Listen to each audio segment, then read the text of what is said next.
గాడిలో పెట్టేందుకు విమానయాన శాఖ ప్రయత్నాలు మొదలుపెట్టింది. ఇంటర్నేషనల్ సర్వీసుల్ని పెంచేందుకు చర్యలు తీసుకోవాలని నిర్ణయించింది. ఎయిర్ ఇండియా పైలట్ల సమ్మెపై ప్రభుత్వం సీరియస్ అయింది. ప్రత్యామ్నాయ మార్గాల్ని అన్వేషిస్తోంది. సమ్మెకు ముందున్న పరిస్థితులను తీసుకొచ్చేందుకు ప్రయత్నాలు ప్రారంభించింది.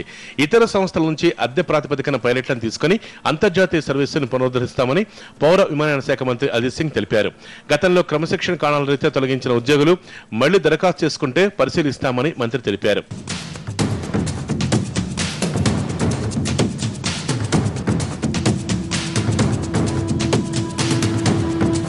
సమ్మె కారణంగా ఎయిర్ ఇండియా ఇంటా బయట తీవ్రంగా నష్టపోయింది. ప్రతిరోజు 11,000 మంది ఉండే విదేశీ ప్రయాణికుల సంఖ్య స్ట్రైక్ దెబ్బకు 3,000కు పడిపోయింది.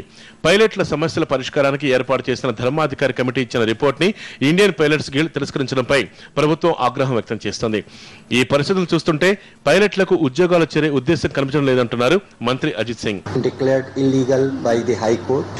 You didn't follow the trade union rules also of giving a notice for this strike.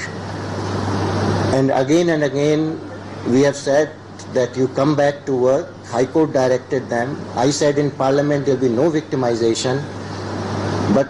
And they have discussed with the officials of Air India and also in the ministry many times. And but they are not willing to come back. కోర్టులు సమ్మె విరుద్ధమని చెప్పినప్పటికీ పైలట్లు 30 రోజులుగా సమ్మె చేస్తున్నారు. ప్రభుత్వం తమ డిమాండ్లు పరిష్కరిస్తే తప్ప విధులకు హాజరయ్యేది లేదని కరాఖండిగా తేల్చెప్తున్నారు.